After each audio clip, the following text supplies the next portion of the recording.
police for protection.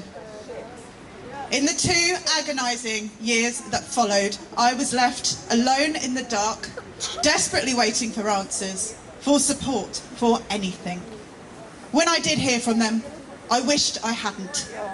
One officer told me the man who raped me was very charming. When I had to re-watch my video statement ahead of court, to watch myself, days after my attack, traumatised and delirious and barely recognisable, the police at Holborn Station drank beer and ate pizza in the background. They'd had a party the night before. I had PTSD.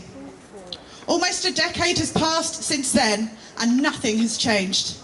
If anything, it has gotten worse. As a campaigner, I have survivor after survivor disclosed the trauma they go through, first at the hands of violent men, then at the hands of a criminal justice system that is meant to protect us. Now,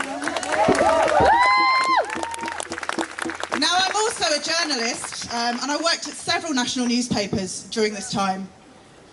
Only since Sarah Everard was murdered at the hands of a serving Met officer have editors truly sat up and taken notice of what we women endure day in and day out at the hands of this organisation. A young woman, I can only imagine, looked an awful lot like the daughters of some of those very white, very male editors I worked for.